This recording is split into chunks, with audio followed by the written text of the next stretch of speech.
Okay, take seven, as they say in the movies.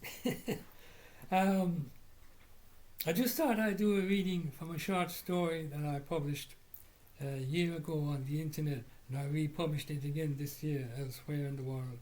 And writing is easy enough for me, but reading is not so easy. As I mentioned a few times before, I have dyslexia, and it is very difficult to read when you have that condition because you keep falling over words. So I just thought I'd make an effort to read the story this Christmas. Anyway, here we go anyway.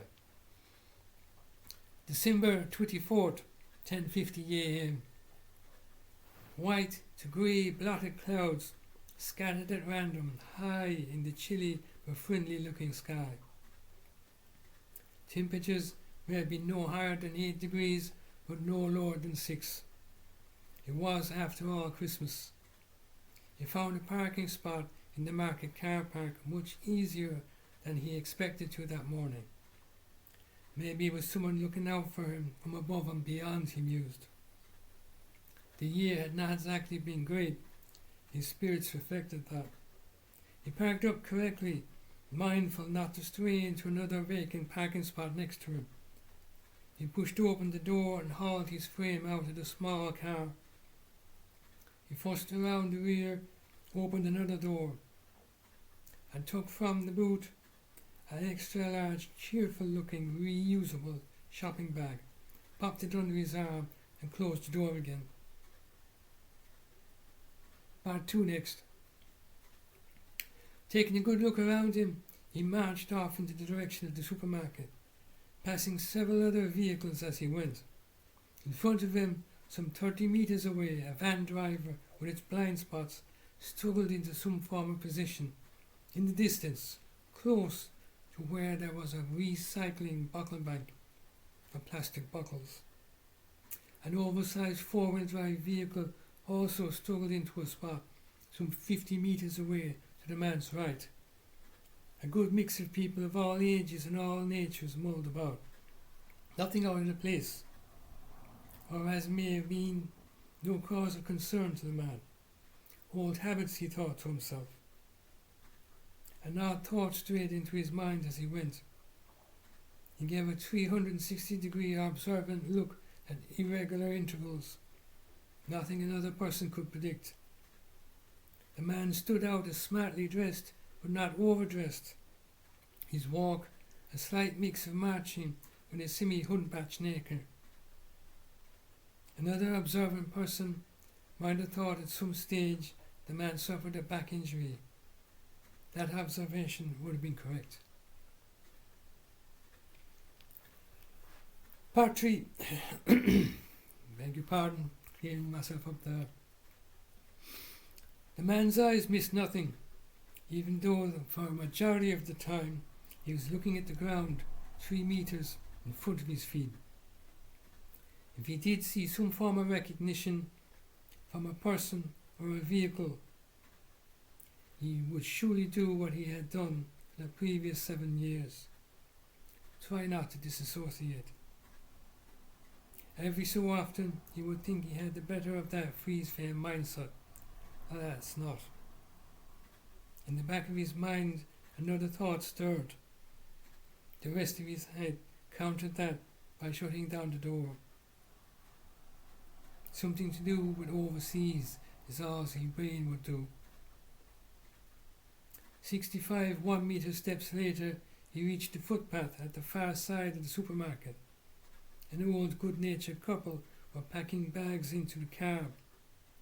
Quietly, they chuckled about something. He didn't give them a second look as he marched past them. The man's mood was nearly always the same, a pass-up between Scrooge and the first spirit of Christmas. Part 4. I seem to be doing all right this time. It bothered him that he had the less than good fortune of looking like an intimidating ex-legionnaire. His 48 years could pass for 10 years more. He always tried his best to look friendly, yet an act that can be managed by most people eluded him. He breathed in and out sharply at random while no one was near him. Yet another issue, he occasionally caught him off his guard. Oddly, he did not mind being outside in the world at large. Most folks were fine, but every so often a troublesome person may hazard his way, as it did in a former life. Not in the previous few short years, he would admit. Old habits, he thought again in the back of his head. His walking pace slowed considerably now. More and more people were close by, and he did not wish to bump into anyone. He did not like bumping into people at all. Another attempt at a thought from the back of his mind was again shut down by the rest of his brain. Part 5. The man manoeuvred his 2-meter 98 kg frame along the footpath as politely as he could. He noticed a few people coming and going overhead. Those going in seemed hurried. One person gave an eye roll at nothing in particular. Another looked like a road rage wannabe walker.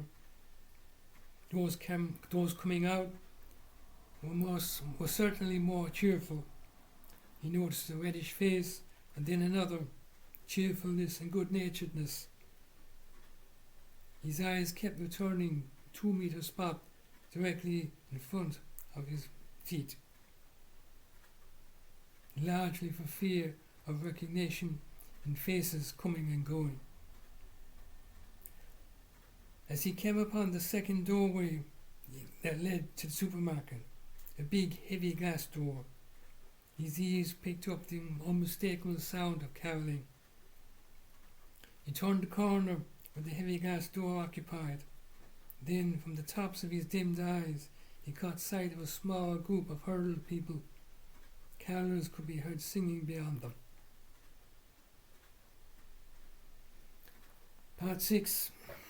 That's 7 minutes gone. Okay. Mostly middle-aged women, a few younger women, a few charity buckets could be heard rattling in the ground as they shook them. A few held pages of paper, lyrics to a song, he thought to himself. They looked teacher-like. He's correct at that guessing. Hidden but not deliberately, a class of caroling children. Teachers and a few parents formed a semicircle, looking on, smiling, and there were a few laughing at what he did not know. The singing sounded really good. The man thought he noticed the complete absence of other men in this cosy group. That was not a correct assumption at all. He gave an interested glance and walked on, giggles and chuckling everywhere.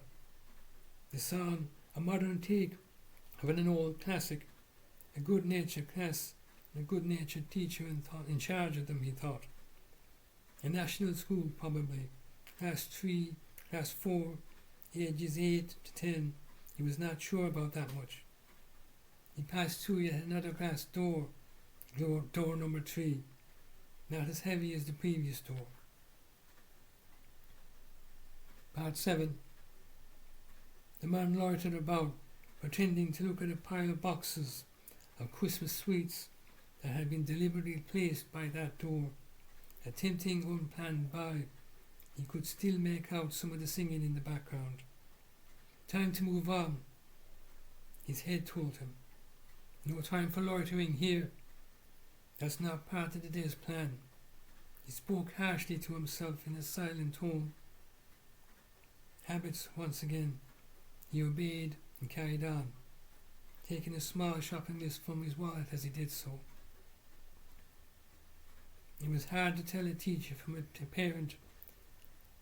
That was a thought he had in his head as he went along the way. Part 8. 9 minutes gone. 20 minutes later, the man was leaving by the self-service checkouts, and the sound of the mischief-making fairies came to his ears once again. He reduced his pace to a near crawl. A nervous glance from one face to another, wary. No one even noticed the man as he kept to himself, near a corner, near a train, of empty shopping trolleys, which marked the spot in the hallway leading into the supermarket. One middle-aged lady seemed to be conducting a choir, a music teacher, no doubt he thought, correctly. Once maybe she harbored ideas of turning those fairies into an opera-like assembly, but now settled into accepting them for what they were, good-natured children. The song at that stage was clearly a modern take on an old one. Silent Night, he thought to himself. One adult voice out of view laughed at one thing or another. The charity buckets were rattling in harmony with the singing school children. The man stopped for a second, looked cautiously, and then decided to move on, despite thinking he could have probably waited for another minute or two, maybe even dropped €5 note into one of the charity buckets. Tomorrow maybe, he thought, if they're still here, I might try that again. Part 9. The man came completely with his full shopping bag by the left-hand side, strolling out by the hallway, considerably happier than when he had risen that morning. Out by the big heavy glass door, which once again sucked itself open against its heavy seals, a caroling faded into the background. He walked. His walking was now an assembly. No clear direction. A bit left, a little bit right. A look of cheerfulness in his eyes as he moved past several people, some going in the opposite direction of him. He did not shy away from the strangers and gave a nod of hello to one or two of them. One such person, not unlike himself, middle-aged man, one large shopping bag under his arm, gave an eye roll as he walked past, heading into the supermarket. The sound of giggling carolers came to his ears as he went. That's it. I'm nearly 12 minutes gone. I think I'll leave it at that.